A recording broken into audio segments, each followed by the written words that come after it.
Okay, well, if you need a success story this morning, here's one. He was raised in the impoverished south side of Chicago and defied the odds by becoming a self-made millionaire by the age of 14. Well, he wants to help you become just as successful.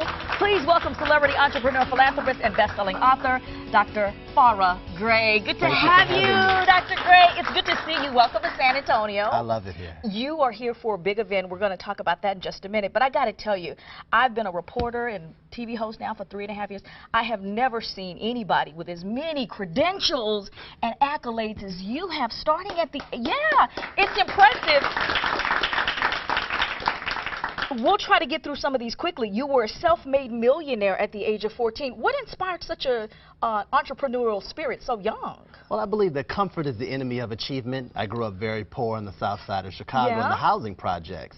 And my mother had a heart attack. I think everybody needs a pivotal moment. The doctor said that she may not live, so I woke up one morning and I said, I'm not going to come home. I was 6 until I helped my mom pay the bills, and I took oversized rocks in the streets and I started painting them. And I would knock on people's doors and I would ask them, would you like to buy this?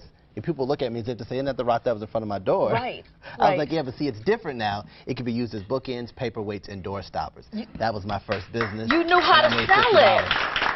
And since that time, you've gone on to receive an honorary doctorate at the age of 21. You've been featured in thousands of print and magazine publications and eventually became an author, youngest person to have an office on Wall Street. How did you stay on the right path? I'm a strong believer that when you find your area of excellence, that's the key. And what was yours? What was your area of excellence? One, I was always good at entrepreneurship. 2, I could always cook. That's why I started my food company, which really made me my first $1 million. So I created a strawberry vanilla pancake syrup, got a book called From Kitchen to Market, took it to the next level. I was going to say, that's another accolade. I don't even have that one on my list. Right, you became the CEO of Farrah Gray Publishing, which published the New York Times, USA Today, the Guinness Book, and that popular series we know as Chicken Soup for the Soul. Well, they're actually my distributor. Yes. So we published our own grouping of books, which does include a New York Times bestseller as well. That's amazing. That's amazing. So now I want to talk about this book, Millionaire. That was your first book endorsed by, I believe it was President Clinton endorsed that book, and a host of other people. That's amazing. Thank you. What's Millionaire about? A millionaire is someone who is rich from the inside out. We see so many people living day to day with so much money and popularity, but they haven't built inner wealth. So we see them getting put over for DUIs, going to jail. That's true. Living really, I think, on what I call a self-sabotage mission. But what I've discovered is that you have to balance the inner richness and the outer richness, and that's what a millionaire is, someone who is rich from the inside out. So that's what you talk about in your book, really establishing who you are first, and the money will come, essentially, is what you're saying. And finding your area of excellence, because the 2 most important times in anybody's life is when we were born and when we find out why we were born. Yes, you were the youngest member on the board of advisors at the Las Vegas Chamber of Commerce. What kind of pressure was that? I mean, to sit at this, it's a pretty big position, right? Did you feel prepared and worthy of being there? Absolutely. I think it's important to always be prepared. I would say if you stay ready, you won't have to get ready.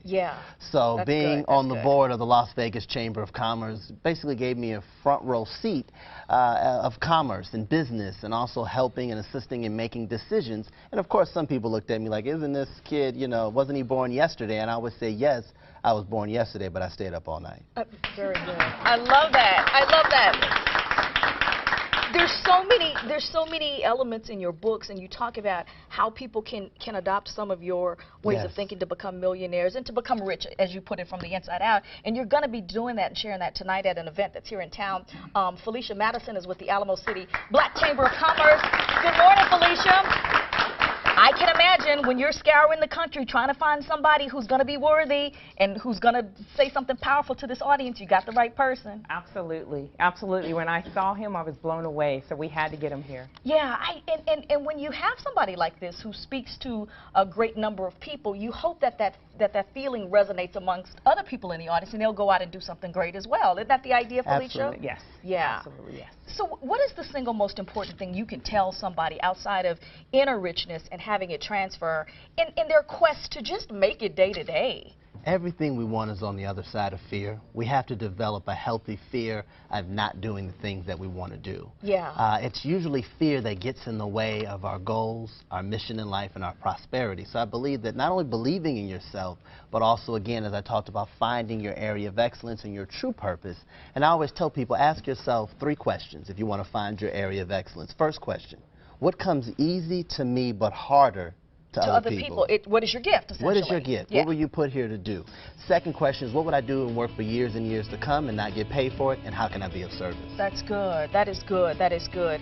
I am so delighted to have met you Thank you for this having morning. me. Thank you so much, and good luck tonight at the Alamo City Black Chamber of Commerce. Come Boy, on those out. people are going to get a treat listening to you and some of your models for success. It's called Infinite Possibilities, happening at the beautiful Grand Hyatt in downtown San Antonio. That's on 600 Market Street tonight from 6 to 9. If you'd like to go, 210-228-9055.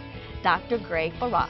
226-9055 is the number again. Thank you so much. Thank you for having me. And continued success.